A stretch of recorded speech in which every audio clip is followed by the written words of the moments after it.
Hi, everyone, and welcome to Alpine Intel's The Savvy Adjuster podcast, where we discuss the property loss topics important to adjusters with the experts who know them best. I'm your host, Alpine Intel Senior Account Manager, Chris Nichols. A little bit about Alpine Intel. We are an industry leader in property assessments and innovation through our operating brands, which are HVACI, Strike Check, National Fire Experts, Donut Engineering, and the Component Testing Laboratory. You can find out more information about our service offerings always at our website, which is alpineintel.com, and that'll be linked in the show notes. Today, I'm joined by a very special guest from outside the Alpine Intel suite of services, Emma Roloff of Roloff Consulting. Emma, thank you so much for being here.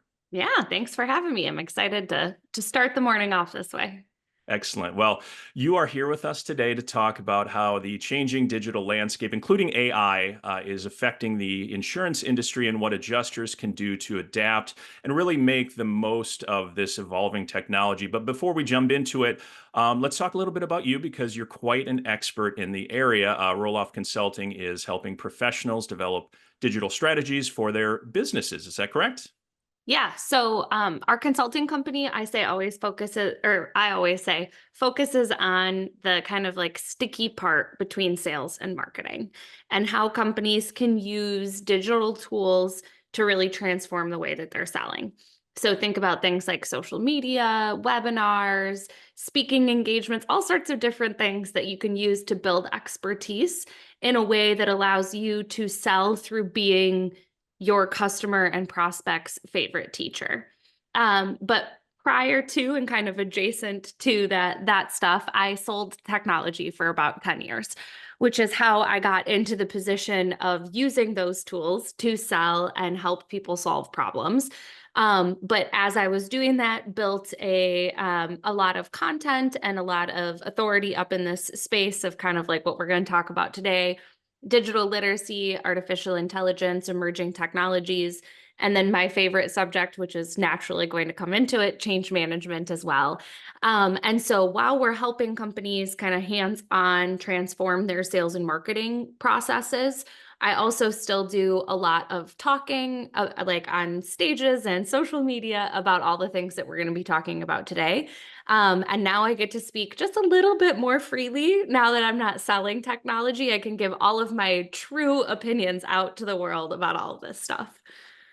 Awesome. Well, it sounds like we're going to be talking about a bunch of useful tools to help folks navigate some big changes out there. And again, we really appreciate you being here to share some of your insight with our audience. And as they say, let's jump into it. So first, let's talk about why there's so much discussion around AI in 2024, not only in the insurance industry, but other industries as well. Well, I think it's really important to recognize, one, that this is a hype cycle. Like we are fully in the AI hype cycle. And the reason that I say that is it's important for people to recognize that artificial intelligence has been around for a long time. And a lot of what we're starting to see take hold in businesses or the applications that we use and all of these things that we're seeing being coined as AI have either been in the works for a very long time or have been operating in the background without the label of AI slapped on it. So when you think about how you interact with technology in your day-to-day life, there are plenty of people that recognize that Netflix uses artificial intelligence to go ahead and give them their favorite shows or the next movie that they think they should watch, or that Amazon uses artificial intelligence and machine learning in the background to be able to prompt you to check out what other people that bought that are looking at or other things you might like. But at the same time, we've been passively consuming this technology for a long time without everybody yelling at you in the face that like, this is artificial intelligence and you're using it. But last year, when ChatGPT came into the scene and generative AI came out for people to really interact with in both like their personal life and in their work life, it drew this attention to AI in a way that we hadn't seen. There was, of course, buzz about it. There were people that were talking about it. It was a thing. But that release of ChatGPT and like how quickly it got their usership and how many people were exposed to it, and then how many other companies said, let's get our generative AI out into the market as quick as possible has created this like frenzy that makes everything be labeled as artificial intelligence from a marketing side and makes people want to shout from the rooftops that they've got it. But again, it's not something that all of a sudden just like appeared overnight. We've been building towards this for decades. I mean, it's people have been developing this stuff since well before I was born. And so like keeping that in mind, that this isn't something that happened overnight, I think is really important as we're interacting with these tools, but then also recognizing that just like most other things, there was a tipping point and then the media and marketing teams got a hold of it. And now it's this whole big frenzy that we're talking about all the time. Yeah, you make a good point. I think it's been 7 to 8 years in my household where we've been saying the phrase, "Oh, my phone is listening to me." Oh, look, my Instagram ads now have swimsuits for our toddler, even though we weren't really searching for that. Now it's all of a sudden there. So yeah, you're right. I mean, it's been around for a while, and now it's just kind of being brought to the forefront. It sounds like so, and a Mhm. big old light shined on it. But whenever we talk about AI and other advancements, there's a couple of concerns I think adjusters seem to have. Of course, the main concern here is, will AI take adjusters' jobs? Can you speak a little bit to that? So I am not the first person to say this, nor will I be the last, but AI isn't going to steal your job, but it's going to change it. And I know that there's a lot of people that talk about it in the vein of like AI isn't going to steal your job, but somebody using AI will. And I think it's probably somewhere in the middle of that. Again, your job will fundamentally shift. And whether you're an adjuster or any other various role that we can think about, technology will change the way that you do your job over the next 5 to 10 years. Even when you look at a restaurant and the way that people now take orders in comparison to what they did 10 years ago, almost every restaurant you go to now, somebody's got a tablet like thing. It's not even a full tablet in their hand where they're putting in orders and interacting with technology. Every single job is going to be impacted by the use of emerging tools and by large AI. But I think the thing that's really important for people to understand is, again, going back to that comment of the fact that AI has been building for a really long time. Even with something as impressive as what we've seen in terms of advancements with artificial intelligence and how much that development cycle has increased, it doesn't happen overnight. And so it's not something where someone turns on a light switch and AI takes someone's job. It's a situation where there is a slow evolution of how we start to use these tools and adopt them and bring them into our job functions. And so when you look at something like adjusting, I think this is a really easy thing for people to conceptualize because we've been through this before. When I first started in the insurance industry 10 to 7 years ago, there was this big fear that drones were going to completely replace adjusters. And it was this big thing, like, what's going to happen? And, every conference you went to, there was conversations about this and companies that were exploring how real it was going to be. Or the same thing with like even Amazon going down the path of being like, we're going to start deliveries with drones. Well, that happened in like 2 cities and they realized there was all sorts of barriers. Yeah. And so the hype creates this fear or this hesitancy of how are we going to use these tools and what's this going to look like, because it feels like it's coming at us a million miles a second. And in reality, these types of changes take time.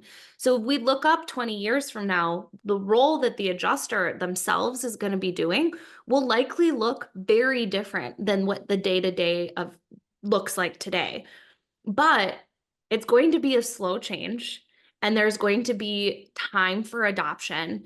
But as an adjuster, you have to be willing to adopt those new tools and use them to become more efficient and trust that the idea is that your job will still exist. It will just look different and you will be able to do things that you couldn't do today through the use of these tools.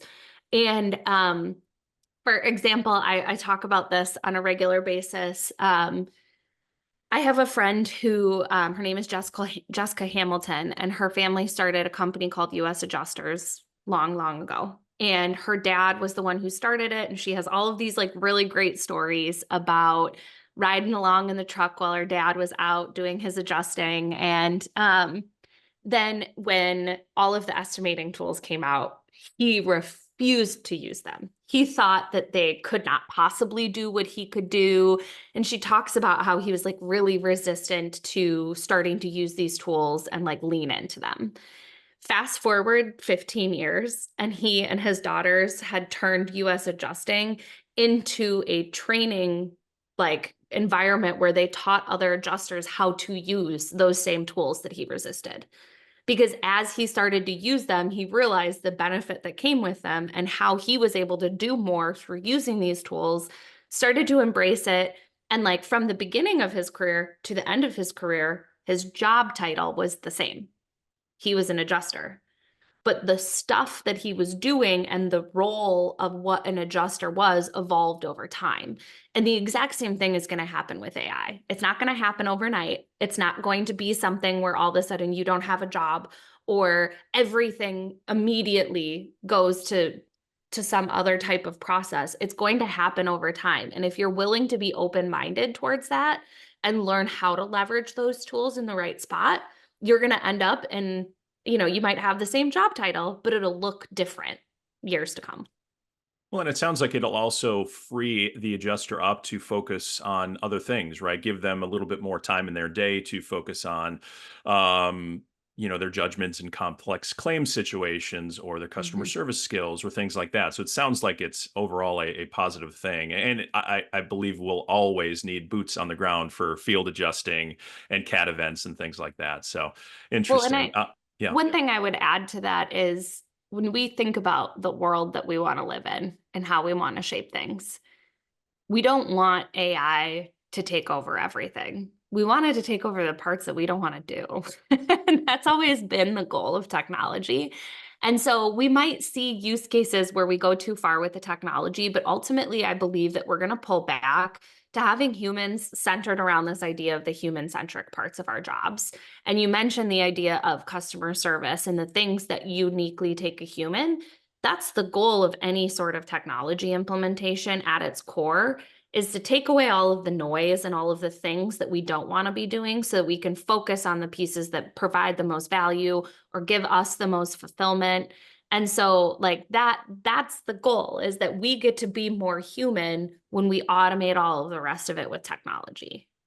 Yep, makes total sense. A second concern I think from adjusters is that relying on AI is going to negatively impact, like we were talking about, the customer experience. For example, Alpine Intel has automated processes in place to allow us to spend more time on the exceptions, maybe that need more hands-on service. So if the majority of our assignments we get in from adjusters could be sent directly to the right technician, the right investigator or engineer for the job, it really frees up our scheduling team to give special attention to situations where there are multiple parties involved, or maybe we have an elderly policyholder who needs more personalized interaction, right? And those are all great customer service things. How would you respond to an adjuster's desire to protect not only their policyholder, but their overall customer experience? So I actually just made a video about this on TikTok yesterday, kind of going after a brand that I saw that the chief technology officer of Taco Bell and Pizza Hut and Yum Brands, like that corporation that oversees all of them, came out and said that they want to be an AI first company. And when you started looking through like the use cases of where they were going to use AI, some of them were just in the sake for using AI to use AI. So things like being able to ask generative AI what temperature you should set the oven to for the pizzas. Well, it's going to be the same temperature every day. So, like, maybe instead of developing a solution that can answer that question, you develop a solution that trains the people that work in the restaurants on how to deal with a difficult customer. Or instead of using technology for the sake of it, use it in those scenarios where you're helping set people up to care about those human parts. And so that's what I mean when I talk about kind of that like back and forth and that pendulum, where we're likely going to see some spots, going back to this Yum Brands example, where they want to automate their drive-throughs at KFC, with generative AI. Well, guess what? As a consumer, I don't want that. I don't want that right now because it's not at the point where it's actually accurate enough to be able to like complete that process. Instead, maybe what I'd like you to do is, again, use those tools to train someone on how to be more effective in that role and then automate other things that they're doing in the restaurant so that they can focus more on getting that interaction with a human, right? The same thing is the case when it comes to any role within insurance and adjusting. The idea should not be to replace the human to human interactions when a customer wants them. It should not be to change our approach to how somebody contacts us or interacts with us. And this is, I think, a fallacy that our industry has had, is that everybody wants a digital experience all the time.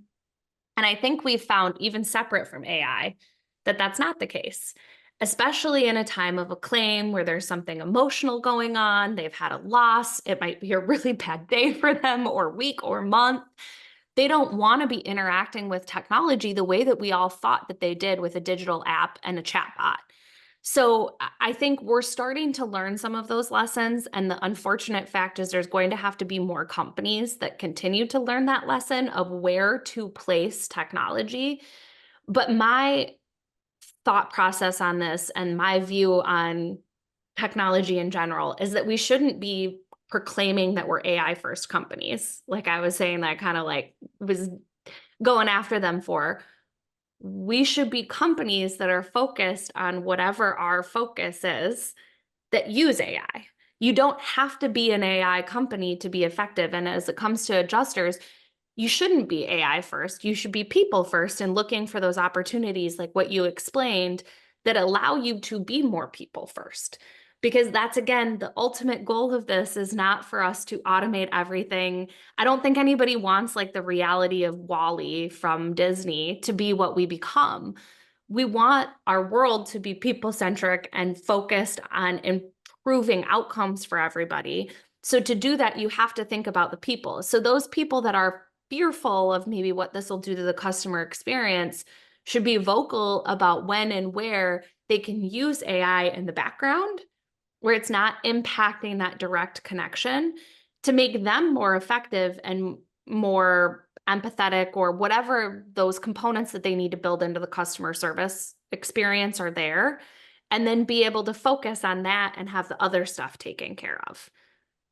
Yeah, and I think with really any industry, not just insurance, not just with fast food like we've been talking about, it comes down to what's going to set you apart. And 9 times out of 10, that's the customer experience and the customer service. You've got 1,000 choices out there where you can send your business, where you can eat, but really it comes down to who's going to give you the best experience. And again, if AI can lend some efficiencies internally for then your staff to have more time to focus on being the best customer service person you can, that's going to keep people coming back for years and years and years. So yeah, interesting. So we've been talking a lot about AI and digital literacy, but what can insurance professionals do to build their digital literacy and really use AI to streamline their processes rather, of course, than disrupting them? So digital literacy, like, I think it might help for me to give a little bit of a definition. So what I mean when I say digital literacy is basically understanding the art of the possible. And what I mean by that is not that you become a technical resource or become somebody who knows, like, I don't know how to build an AI solution. I'm not writing algorithms. I'm not developing platforms, but it's understanding what are all of the different tools that are out there. Because artificial intelligence, too, I'll get to this, is an umbrella term. So there's a bunch of different things that fall under that umbrella term that do different things and can help us automate different kinds of processes. But if all we ever do is talk about AI and how it might replace jobs or take away from the customer experience or all of those other things, we're not looking at the potential of where we can bring it in and the specific use cases and problems it can help us solve. So digital literacy is saying, instead of sitting up here in like kind of news headline land, taking, or, and if this is, I guess people are listening, they can't see my hand gestures, but like at the top level, if we're at the news headline line, and at the very deepest level, you're at people that are developing and building these solutions and understand how all of the algorithms and things work.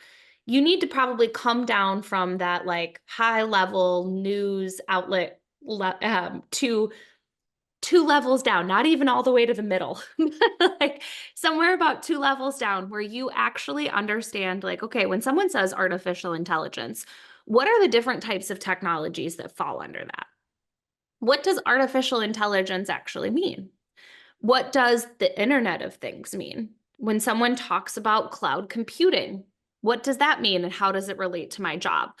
Understanding these different terms and these different ideas and the things that kind of like bubble up to these categories and how they can be used then gives you exactly what you were talking about there, Chris, like the knowledge that it takes to then be able to go and look at your processes and say, hey, we've been doing it this way for 10 years because the technology to allow us to do it differently wasn't there.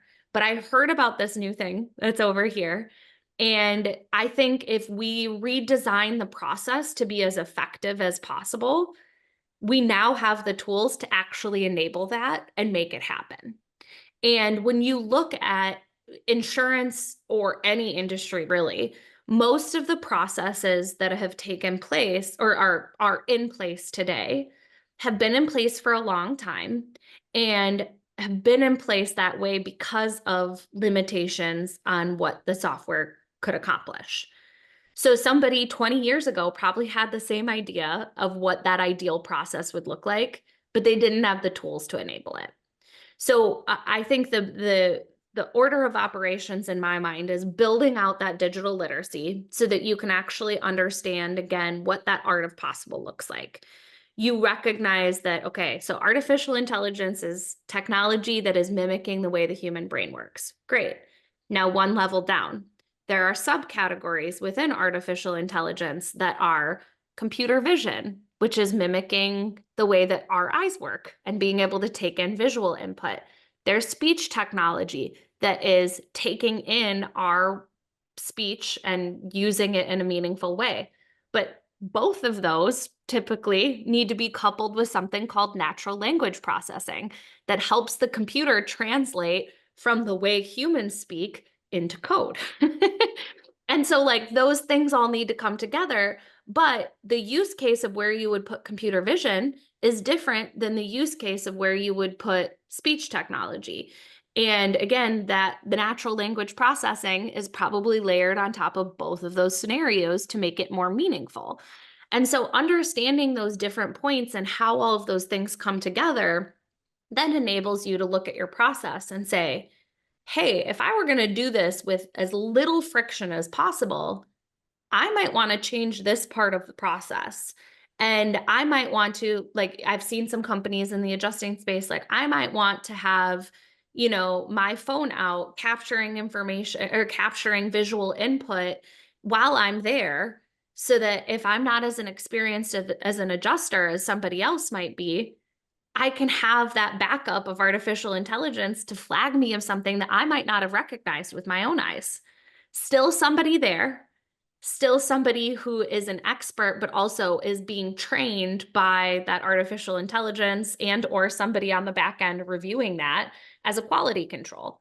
That improves the overall experience. It helps train that end user who's in the field doing the inspection, but also gives people that sense of expertise and kind of like backup on that new person being there doing the adjusting.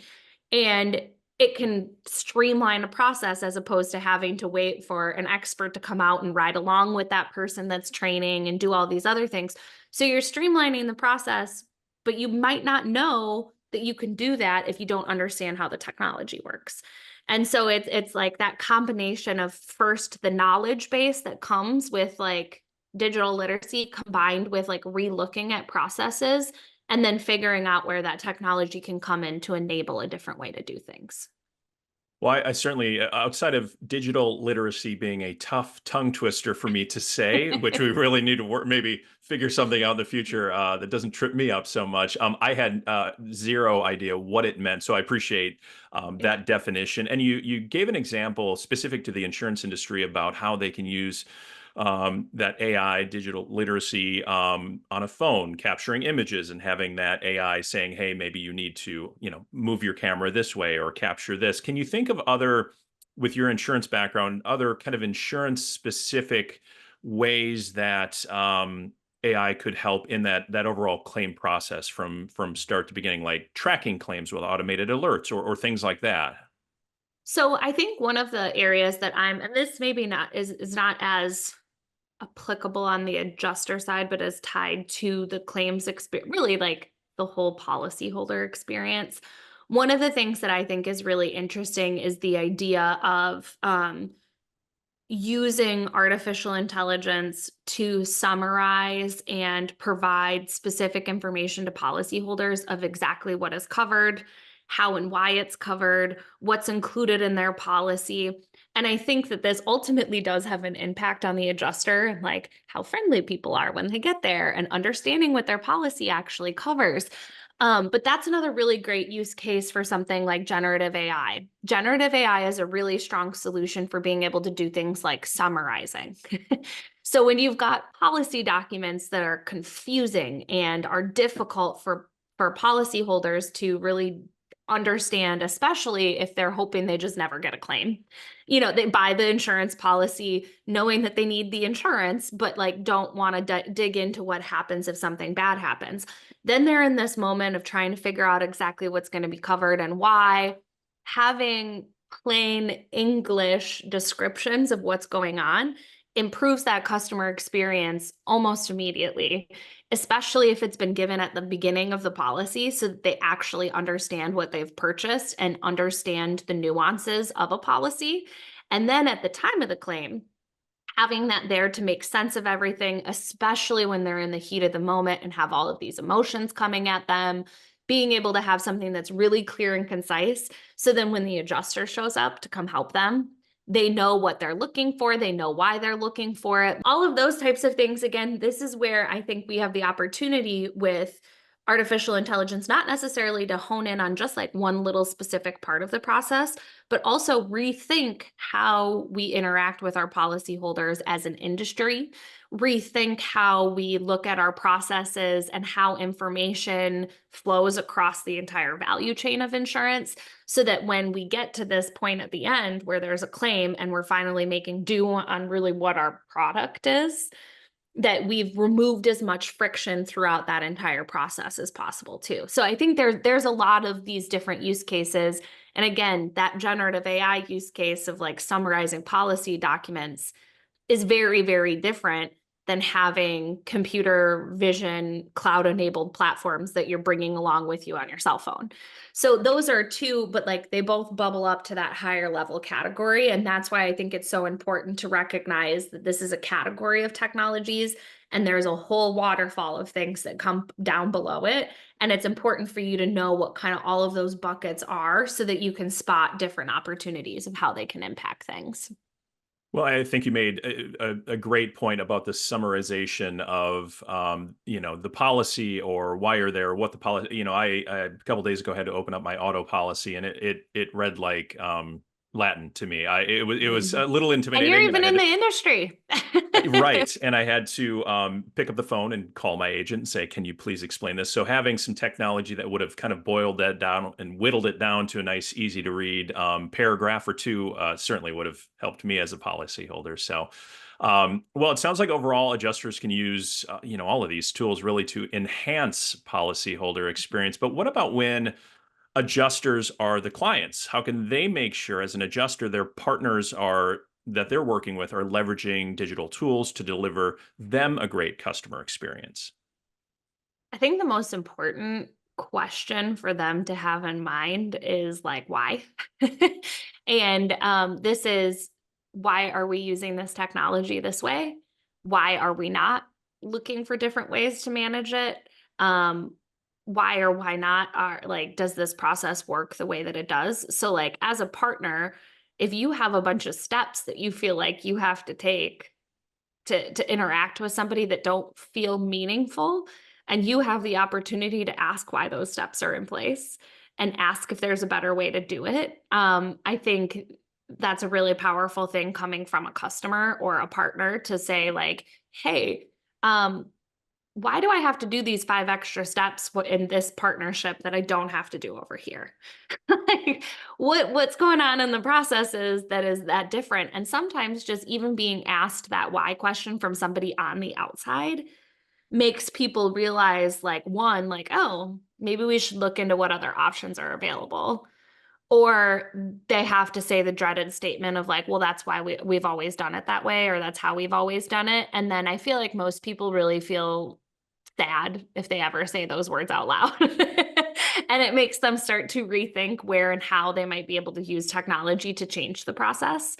And sometimes it's not, technology isn't even like the barrier of why something is in place. They might have already had the tools to like circumvent something without AI for 5 years, and they just never changed the process because they didn't actually take the time to think through it. So that like the power of the question why, I think, is ultimately the best way. And nobody can get mad at you for asking why. Like if you do it in a way, I early on in my career, I had a mentor use the term. She said to me, "Help me understand why." She was like, "I use that, and it disarms people immediately because you're not coming at it from like help me understand why we need to do all of these steps." No one can get mad at you for that. Like, you're asking a very simple question, and it makes people think through things, and it makes them think through why exactly that's happening. And then you're able to have like a productive conversation as opposed to like, I don't want to do these 5 extra steps. Go get some technology that does this for me. That question of why, I think, is the best way. And if you want to steal that, help me understand why phrasing, it works very well.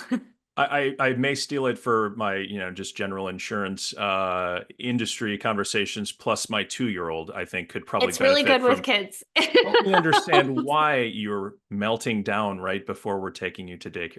Yeah. So Yeah. I think that's good. I Well, use it with my kids regularly, and now it's coming back at no, me. So be it careful. will it will be stolen frequently here at the Nichols household. But you make a good point, and it kind of comes down to just listening to your customer's voice as well. As Alpine Intel, we are very good at listening to the voice of the adjuster. How can we be better for you? How can we streamline your process to make that claim cycle quicker and more efficient and more accurate? And so, if again, AI in the future helps us to do that, I think it's wildly valuable to Mhm. do. So, well, this is kind of the end of our time, and I personally got a ton of useful information about our from our chat, and I guarantee our listeners did too. So I said it before, but I'll say it again. Thank you, Emma, for being here to share Yeah. your expertise and your insights with us today. Thank you for having me. I appreciate it.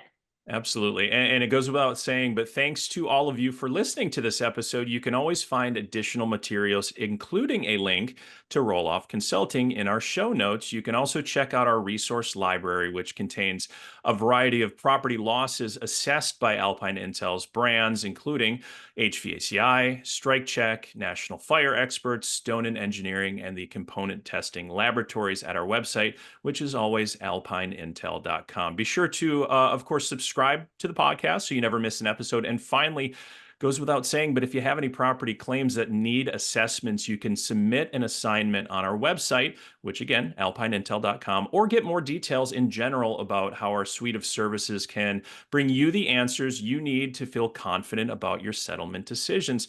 Again, thank you for listening, and we will see you next time.